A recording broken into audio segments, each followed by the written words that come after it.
আসসালামু আলাইকুম, সবাই কেমন আছেন? আমাদের মধ্যে অনেকেরই ধারণা সিগন্যাল যে ক্যামেরাগুলো আছে সেগুলো শুধুমাত্র রেড লাইন ক্রস করলেই 3000 রিয়ালের যে মুখালাফাটা আছে সেটা দিয়ে থাকে। না, আসলে এই যে সিগন্যাল যে ক্যামেরাগুলো আছে এগুলোর কাজ কিন্তু আরও আছে। সাধারণত এই ক্যামেরাগুলো 5টি কারণে আপনাকে মুখালাফা দিয়ে থাকে। প্রথমত হচ্ছে, আমরা যখন সিগন্যাল রেড হওয়ার পরে ইশারা ক্রস করে ফেলি তখন 3000 থেকে 6000 কিংবা প্রকারভেদে আরও অতিরিক্ত আসে, সেটার জন্য ক্যামেরা মেরে থাকে। তারপরে দ্বিতীয়ত হচ্ছে স্পিড ক্যামেরার জন্য। আপনার স্পিড ধরেন যেই রাস্তাতে 80 কিংবা 100-র মধ্যে স্পিড থাকে, আপনি যদি তার থেকে 10 ক্রস করে ফেলেন তাহলে 150 রিয়াল আসে। স্পিড ক্যামেরার জন্য তারা মেরে থাকে। এরপরে হচ্ছে সিট বেল্টের জন্য।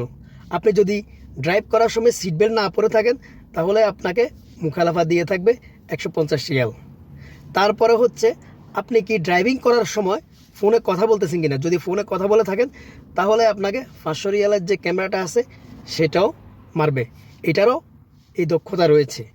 একদম পঞ্চমতম হচ্ছে, আমরা যখন ইশারা ক্রস করি, ওপেন সিগন্যালে ইশারা যখন ক্রস করি, অনেকে করে কি একেবারে থার্ড লাইন থেকে সোজা ইউটার্ন নেয় কিংবা থার্ড লাইন থেকে একদম লেফট টার্ন নিয়ে থাকে। বেশিরভাগ ক্ষেত্রেই অ্যাক্সিডেন্ট হওয়ার সম্ভাবনা থাকে, কারণ আপনি যখন ফোর্থ লাইন থেকে সোজা ইউটার্ন কিংবা লেফট টার্ন নেবেন তখন এই যে মাঝখানে যে গাড়িগুলো থাকে লাইনগুলা, ওগুলা সামনের দিকে আগাইতে পারে না, সে কারণে অ্যাক্সিডেন্ট হওয়ার সম্ভাবনা থাকে।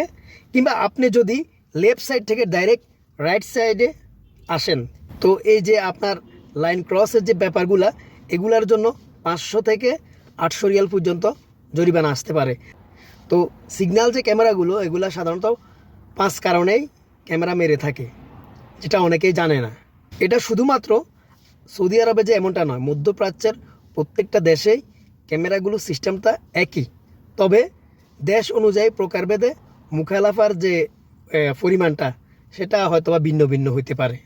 তো আশা করি আপনাদের আজকে বুঝে আসছে সিগন্যাল ক্যামেরাগুলো কি কি কারণে মুখালাফা দিয়ে থাকে। তো সবাই ভালো থাকবেন। অন্য কোনো দিন অন্য কোনো বিষয় নিয়ে আবার আপনাদের সাথে হাজির হব। আজকের মতো এখানেই। আল্লাহ হাফেজ।